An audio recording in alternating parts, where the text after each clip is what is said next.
Namaskar and welcome to this exciting new episode of Sattology Debunking Mythology. Today we have a very special guest. Even though I came to know about him few months back, but it seems that I've been connected to him for years. He and we spoke a couple of times. He tested me thoroughly, and I also asked him some questions, and then we developed some kind of a chemistry. So today he has come to educate us, and it will be a simple questions, simple answers format. So please do hear it very attentively. And he has written a book, Gita Comes Alive, which was recommended to me by my one of my friends. And and I can tell you one thing is that there are many. He is a English, you can say, etymology scientist. You can say he knows how to dissect words and take us back to the roots of from where they originated. And you love this conversation. So without delay, let us welcome Jeffrey Armstrong. Thank you very much. So good to be with you today, Adi. Pranams to everyone. What an illustrious gathering on a global basis. It's very exciting at this interesting moment in history, isn't it? May you live in interesting times, that's the saying. So Jeffrey, before we start off, what is the history behind many of these words we speak? And when you look at the history, and when you look at the history, these words have become so commonplace that sometimes even the followers of Sanatana Dharma fall prey to that. So, do you know why the purpose, why these words were invented and why they were brought into the Sanatana Dharma culture? Well, Adiji, the first thing to understand is that everything has a history and language has a history. But that history is pretty much lost to our modern world because we're in a flurry of change and transformation. So the way we learn language in English is more for moving objects around than it is for having original meanings that go back to an older history, older period of time. So our links to the past have been broken by such an overwhelming present, and our language reflects it. So as I investigated this, of course, the Sanskrit does go back to that most ancient time, but that's been obscured by colonization. So I'm kind of a linguistic doctor trying to clarify the situation. You came up with some very interesting terms, and you told me how the word him has been invented, the word God, the history of God. And it will be really intriguing because you have captured that in your new translation of Gita as well, though you have put the right words that should be used from the linguistic perspective. So can you throw some light on some of these words just to arise the curiosity of these listeners today? Sure. One of the favorites is the word Lord. The word Lord is an English term, and it started out as Haflard and Haflady, meaning the lady and the lord who owned the land in England and inherited as the eldest child of the family, son until recently. So Lord means the one who, the Haflady means the one who bakes the bread, and the Haflard or loaf lord is the one who gives it to the peasants as pay for their work on the land. So this plays directly into the so-called Lord's Prayer of Christianity, give us this day our daily bread. So this is a peasant culture. You could call it a caste culture in England, where the land is inherited in families only by the eldest son, and the peasants work for him. So this is a metaphor for the Christian religion as it has been given to the world, that the peasants are told what to do and do what they're told. This is not then an appropriate translation of Sri Bhagavan or Sri Krishna. So Lord is not an appropriate substitute for Sri in any sense of the word. It's the one with all the bread. And another one for God. You Well, told me a very interesting story on yeah, that. God shows us the trail. So one thing to understand is that English is very much influenced by Latin because during the last Renaissance, a couple thousand Latin words were dumped into English to make it smarter. And then, of course, that was beholden to the Greeks. But that's where Western civilization and Oxford and all of the scholars that were colonizing the world stopped. It was not convenient for them to go back to India and to Sanskrit and to a much more an ancient history. So God is a German word, and the German language came from Sanskrit. So if you go one step back, it's Dutch, Gut. If you go to German, it's Gutam. But if you take it one step further and go to a correct etymological dictionary, it's a Sanskrit word that's used four times in the Bhagavad Gita, and it's Hutam, Hutam. Brahmarpanam, Brahma Agnav, Brahma Hutam. So the smoke arising from an Agnihotra Yagya conducted by pagans gave us the English word God. You touched upon two important words here, and I'm catching you as you speak because uh, use the word caste, and you immediately compare to the class, and we all know it came from casta, Portuguese or Spanish. That's right. So what do you have to speak on the origins of the word caste? Because usually, the moment Hindus open their mouth in the Western world, they say, "Oh, you have a caste system." So other guy is actually attacking you, not praising you. That's right. And this, of course, was ironic that the British, who had a caste system forever, which means power passed on by birth, would accuse a culture who had science behind everything they did, meaning they had yoga, they had astrology, they had a concept of people's ability, they had a concept of roles in society that appropriately trained people would occupy. So many great concepts that kept society equitable. And only after colonization was it made to look as if the society of Bharat was chaotic. But in fact, until both the Muslims and British destroyed it terribly, it was not at all chaotic. It was what we call biodiverse. It's Biodiversity. biodiversity that has been now called a caste system to denigrate it, along with the many other plans in the Oxford plan to completely justify the colonization. And David Frawley's done a great job of debugging this so-called Aryan invasion theory, which is entirely manufactured at Oxford. 1901, Herbert Hope Risley, he was a British official. He forced a caste system in 1901 census in India, and based on the width, the length, and the height of the nose. That was 1901. So it's a big joke. And when any Hindus is asked, do you have a caste system? Generally my answer is, where is the word caste in Bhagavad Gita? Is nowhere there. It's Varna. Well, my saying is castaway caste. It never existed. It was just one more. Speaking of myths, all these myths were created by the British, and then they pointed to the Vedas and said they're all myths. Mythia is Sanskrit for false, and many things are, and certainly the British ideas about it were, but not the Vedic ideas, because Sanskrit is the most perfect language that's ever been constructed to Yeah, keep the truth going forward in history. etymologically speaking, mythology means the science of myth or study of myth or study of lie. That's Study why of we life. invented the term Sattology, which is study of truth, That's science of right. truth. And Sattology is layers of truth. And the word in English we should use is that it's not a myth, it's a metaphor. Correct. And that means it has multiple levels of meaning that need to Correct. be carefully unpacked from the primary down to 10 levels down. So Sanskrit is rich in this multi-layered truth telling. From our perspective, you are a Sattologist. You're bringing the layers of truth out. Now, Well, I was raised in the 60s and Mick Jagger said, can't get no satisfaction. I disagree. You can get it from Bharat and the Vedas. so for viewers who do not know, Jeffrey is a great musician also. He writes songs. His beautiful songs. He told me sometime, and we'll make it a series of these talks.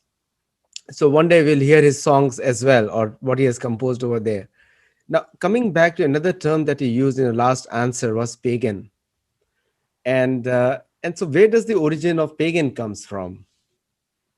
Well, this word, one of its transformations became pagoda.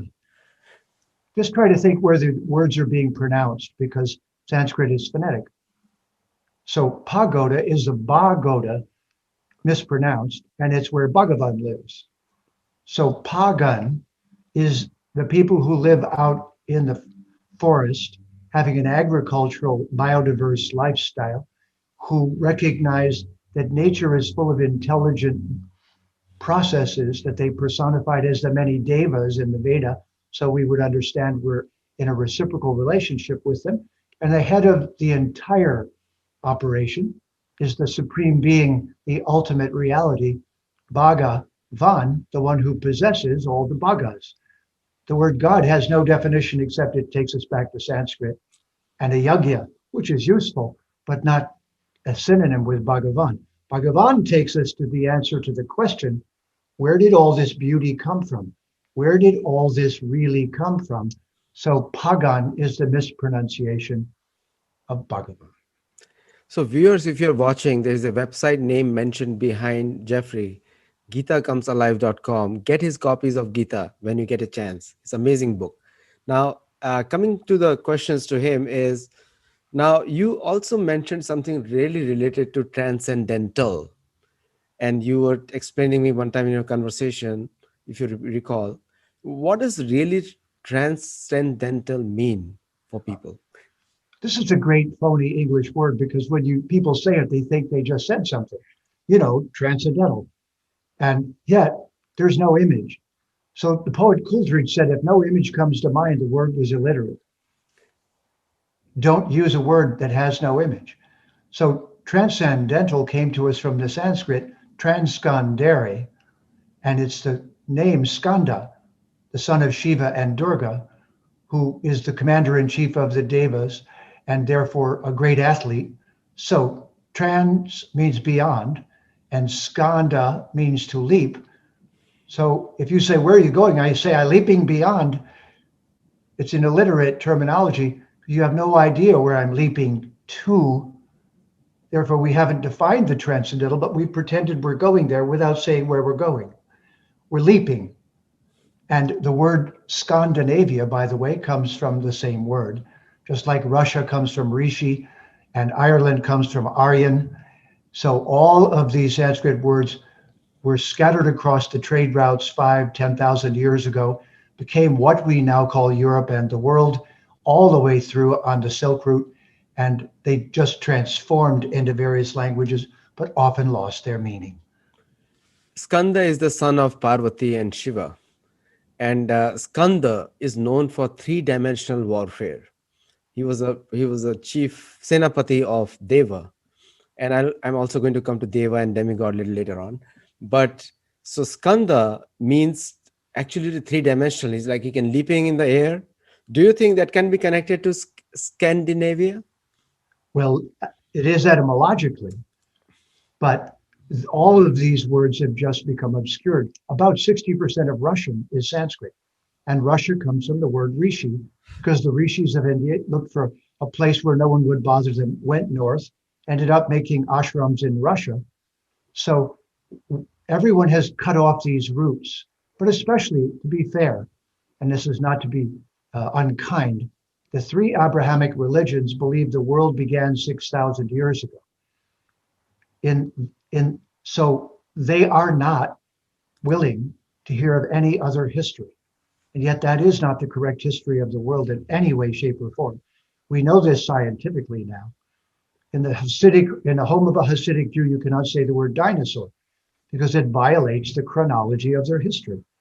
So everyone has been trying to cram the history of an ancient world, and that means Bharat and the rest of the world, into a 6,000-year history. And it's just made a mockery of it all, and it made them refuse to hear anything else. So, do you think that is the basis of identity crisis in throughout the world because they are not able to connect to their roots? But, Even in a deeper sense, the simplest first conversation in the Bhagavad Gita is that Bhagavan looks at Arjuna and he says, "What's this thing about dying? You know that the dehi can't die. The deha means it's burnable.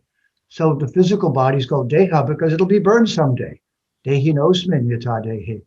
But the dehi cannot be burned. The atma cannot be cut, cannot be burned. So we've all been cheated and told we only have one lifetime. And that's a way of terrorizing the sheep so that you can control them. But the Veda begins, first of all, you can't die, so it's up to you. You're on a journey. You're an immortal being. No one can take that away from you. But everyone's had it taken away from them. Modern science says everything is random, but they're studying the randomness as if it's not. So it's so illogical and so terrifying to those who are uneducated. The Veda starts with you can't be killed. You put a very, very interesting point on Dehi, because the people who understand Sanskrit means the one who possesses Deha is called Dehi. It's very simple to understand, especially if you're from the Sanskrit background, and very easy to get it. But we have seen so many translations where the translations, they focus on westernized words for Bhagavad Gita, which actually puts the meaning out of context. There's Yes, please go Another ahead. one is soul, because soul is from the Latin sol, but sol means the sun. But the sun will burn out someday, but the Atma won't. Atma gave us the word atomic through atome, or uncuttable in the Latin. Turns out the atom could be cut, but the Atma can't. And in the Hebrew text, Adam and Eve is Atma and Jiva. Jiva means the life force. So Atma took on the life force by being a Jiva Atma. That's Adam and Eve. And it's an Abrahamic religion, which is Abraham and Sarah, meaning Brahma and Saraswati. All of this etymology has just been forgotten. It's like the play of words. When somebody says demigod, and now when we say deva, two different things. So what is the difference there? Well, when they say theology, the the is theology from Deva and Devi. So the whole thing is a mess because all these words have dropped the meaning and are pretend words now. And the original words are what we have to go back to, what they call in Sanskrit the dhatu, the root. We've lost our roots. Civilization's lost its roots. Look at what just happened in Washington, D.C. Democracy is now a hate contest between two confused parties, neither of whom have the answer. And now we run around destroying things and have ignorant people sitting in somebody's chair pretending to be showing us the fool they are.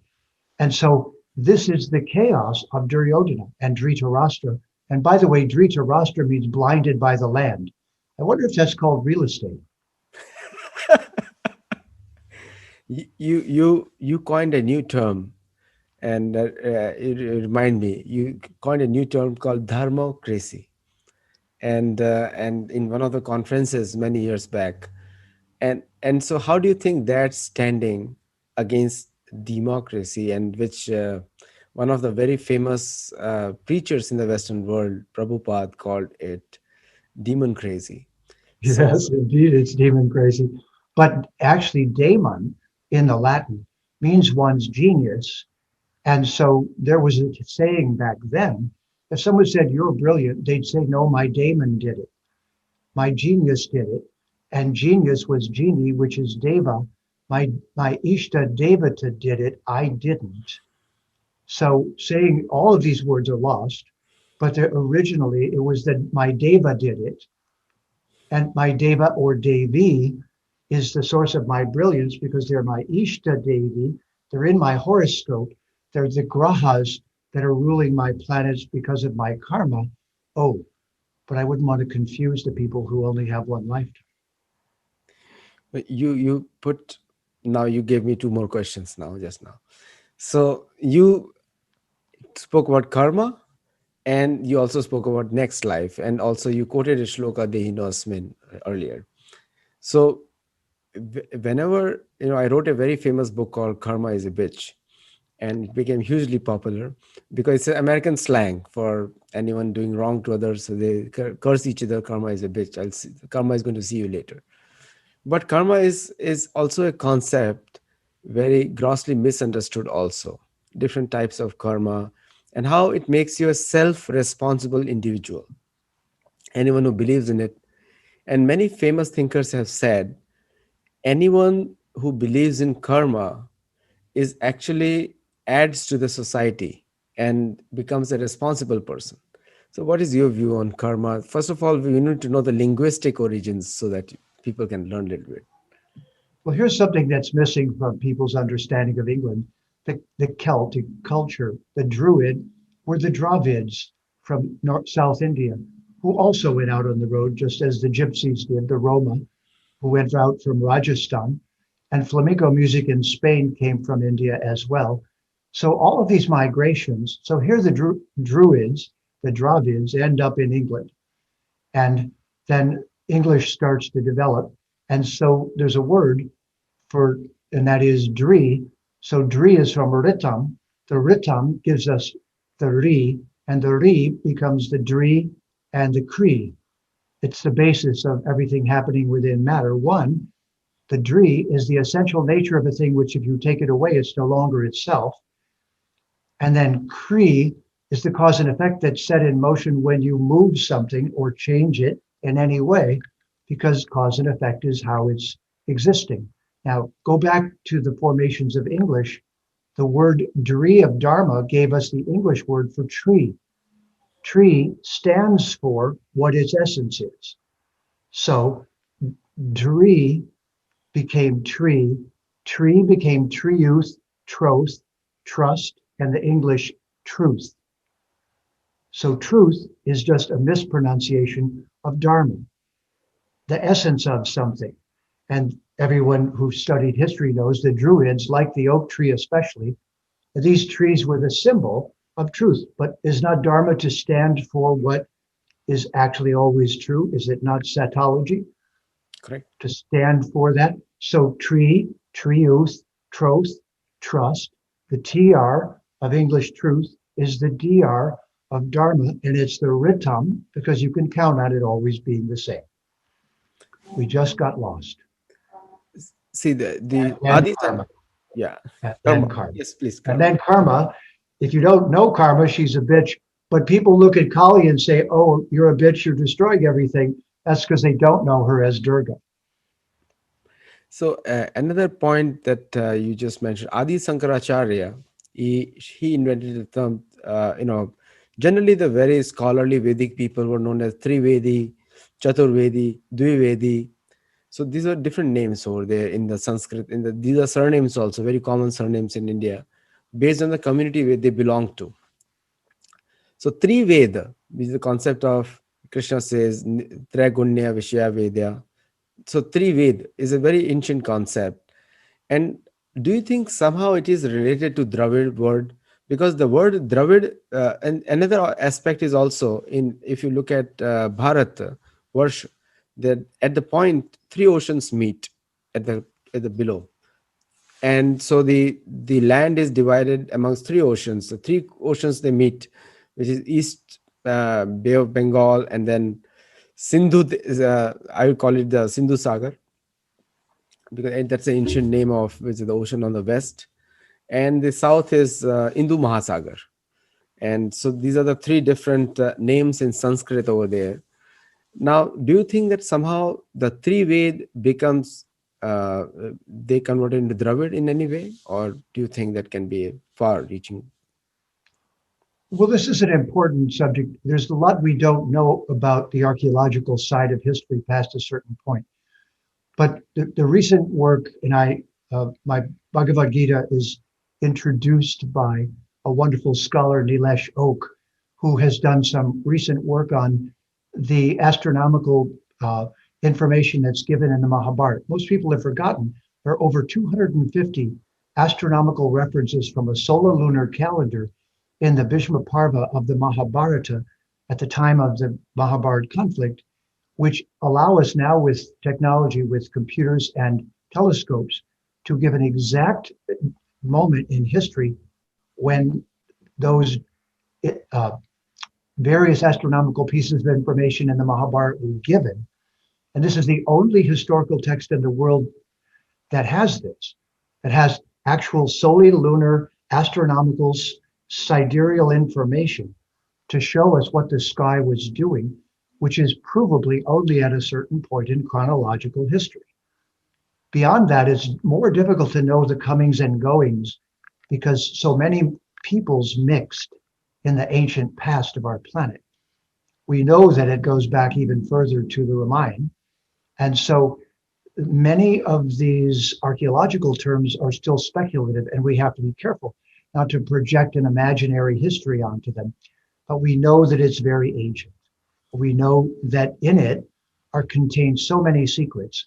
So the biggest problem with Sanskrit and its literature is trying to get only one meaning from it when there are so many levels of meaning, and the best pundits are able to share that with us because of their research. So I bow to all of them.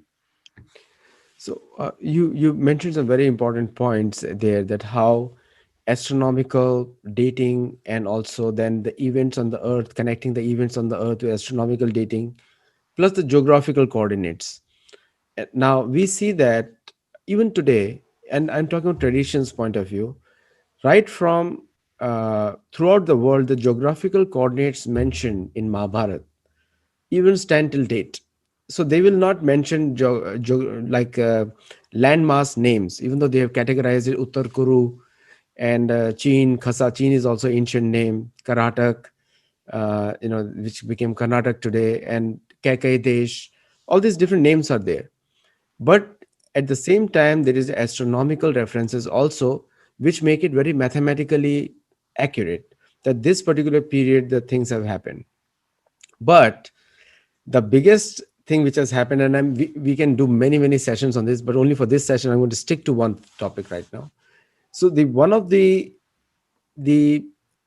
on the colonized people, especially with the English literature colonization, uh, the words that have been introduced in the Indian lexicon. See, the thing is, Americans would like to learn from Indians, and Indians speak the Western language, so everybody is confused. So, so the words like demigod, the words like and you and I have spoken on it. What is your viewpoint on the history of that word? This is very important. Uh, One of my favorite authors currently working on this is Vandana Shiva, who is a great stalwart and scientist. She's Mother Earth personified, Mata Bhumi herself, as far as I'm concerned. And she's told the history of colonization, enslavement, and then monoagriculture. So all of these things are a fragmentation of our relationship with nature. And in the Vedic civilization, the three levels, Bhu, Bhuva, Sva, kept us human beings in constant connection with the devas and devis. They became demigods when we forgot what their meaning was. It was really the ideals of nature. Our idols are our ideals. Ideals are the ideas in our head. So if someone says to me, I want to smash your idols, I say, start with your head because it's full of ideas which are just your idols. So in this illiterate culture, we've lost the ideals of biodiversity. And this is what Vandana Shiva points out. This is what the Vedic civilization was protecting, was everyone's dharma was to make sure that all the energy circulated through the social body correctly and everyone was cared for, every creature was. And this was the Yagya. The Yagya cared for the future. And as Krishna says in the Gita, otherwise you take and you're just a thief because you don't give back. So the give back culture is what you're really asking about and how it got destroyed by European civilization. So in the these concepts of giving back is very clearly mentioned in Gita, like you just pointed out. There are many other things also mentioned in Gita in much more detail. One of them is comes with the word you have been using is yagya, and many of the viewers are hearing it for the first time today. You know, so what is yagya in a simplistic way? Well, according to the Gita, The devas give us the rain, give us everything that makes our abundance possible. So we're supposed to pause and give them something back, which is the recognition that they're not a myth, but that they're the process of reciprocity between the unseen of nature, what we call science, and our world of taking to please our senses and to please ourselves. And if we don't keep those two linked, then our entire life becomes endangered. We become endangered species. The Vedic civilization was guarding against this. And the awareness of those devas was part of the equation, not the whole equation. But the Abrahamic religions describe the Vedic civilization as confused about the many gods, the demigods, the half gods, and so on, without understanding that we have a familial relationship with them. They're our cousins. And according to the Gita, Arjun was warned by Bhagavan, be careful if you don't follow your Svadharma, then you don't take your next life with the Devas. So this is we go back and forth until we're ready to take the leap back to Brahman. But this entire culture has just been totally damaged linguistically and otherwise, and I'm reviving it in the way I translated the Gita so that we have friends called the Devas again. And they're not demi anything, they're our cousins and friends, and they're the other side of ecology. You mentioned a very important concept of making friendship with the deva, which because it is a such a lost concept that we go to deva, and I'm talking about many people who follow Sanatan Dharma only for begging, but Dehi, dehi, dehi. we do not plan to give them back anything. It's like they almost like a pirate. I was watching a movie, Pirate of the Caribbeans, and there's one dialogue this guy says, Jack Sparrow says, take everything, give nothing back. Now, this is our mentality usually we have, and the culture of giving starts with yagya, which is such an beautiful concept, that yagya means giving back. And first you give back to the people whom you borrowed from. We are breathing air. I mean, we live in California and everything is taxed here, especially the sun. And the day the government starts taxing the air, just believe it, California will be empty from that day onwards. So the concept of giving starts from there. And you also touched a very important point on uh, when you say giving back, it brings another point is yog, and comes from the yuj dhatu. And again, I'm going to touch on the yuj dhatu. So according to you, the modern origin of the word yog comes from Bhagavad Gita, because that's the most popular book in the world. So what is according to you that yoga stands for? It's the user's manual. One of my favorite words that's related to yoga is brihaspati. It's brihaspati, and spati means the spout. If you bring it through to English, the word spout comes from it.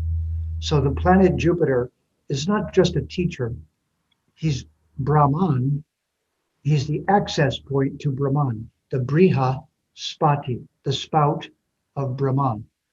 And in the Gita, Krishna says all of this is sustained by Brahman. And if you forget that and forget that you're the Atma and forget your gratitude to the Devas, oh, but wait, there's an English word for this. It's called colonization. Because in 1450-ish, the Pope of the Catholic Church gave a papal bull instructing the Spanish and Portuguese and all Catholics to go out in the world, and if Christians weren't living there, to take everything they have, enslave the people, and it was called discovery. We call it exploitation and colonization. So this word discovery doesn't mean to find a place.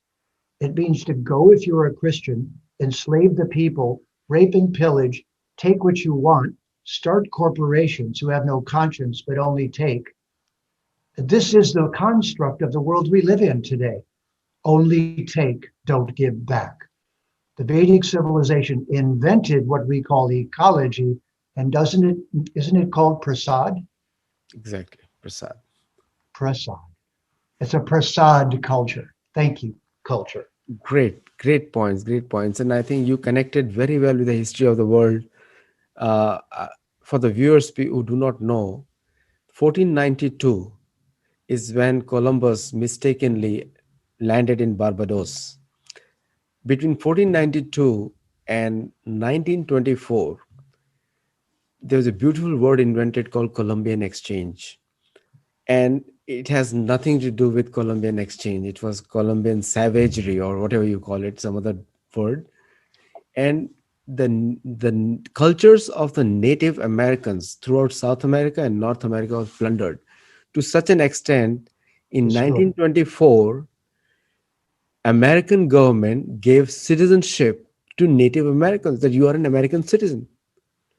And now we when we talk about great culture we have, where is the gratitude? Now, going back to the word, now if you go to the Wikipedia and search for South American religions, they are called mythology. So that means, like, pre-Portuguese or Spanish invasion, they had no history. They never existed. They're not recognized. Such is a important factor words play in our lives. It changes the consciousness, defines who we are, or sometimes these are superimposed on our consciousness. Now, my last question is consciousness, coming to consciousness. So uh, so when we say about consciousness, and Jeffrey, I can go on and on with you. That's why I told you that we will make a series, not just one. We are brothers. Same mission we have, Sattology. So so when you talk about consciousness, conscience, and in the Sanskrit word is chetana, cheta, sat, chitta, and which is again coming there. So how do you put consciousness, conscience, conscientious, all these words, from where they're like coming from? In the What modern is the world, Western meaning? What is the Western meaning, and colloquial understanding, and what is the denominatory understanding? yes. Well, the Western meaning is the root is con, that I'm going to con you. And my favorite verse is Yogas Chit Vritti Nirodha.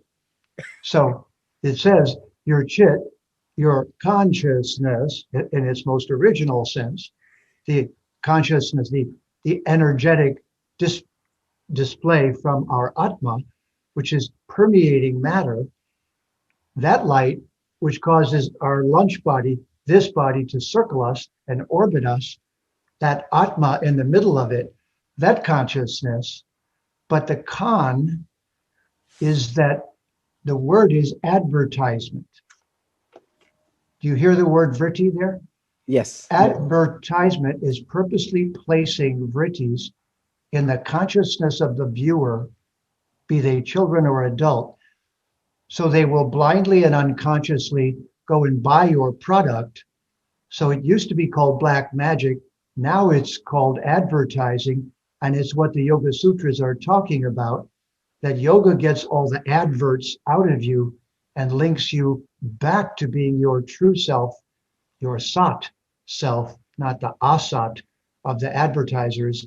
And that is to link you back to your acharya or your guru, who is Brihaspati's representative, who takes you through the spout of Brahman or the Sanskrit Vidya back to my favorite word, Veda, which is where we get vid and video, which means to see.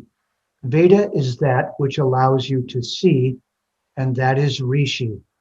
Rishi makes you a deepa, it lights your lamp, and then you now, with your lit lamp, see everything that was obscured and twisted. To put it simply, the advertisers get your knickers in a twist, exploit you, force you to buy things, give you addictions, and yoga is the cure. Yoga's chit, vritti, nirodha. Thank you so much for today. And you gave me a lot of topics for next talk as well. I already got Veda, Rishi, and everybody is there covered. There are a lot of misconceptions being spread. And I think in these discussions with me and Jeffrey, you'll see we're going to take head on all these misconceptions. Keep watching. In the second part of the series, we're going to cover video, Ved, with, and don't forget to get that book, Bhagavad Gita Comes Alive. So we will cover that more in detail, and and we have also launched two versions of Gita, but all of us doing the same thing. So Gita Comes Alive. We come again next time with Ved, Rishi, and Yoga. We go deep into that. Thank you very much, and namaskar. Namaskar. Thanks for having me.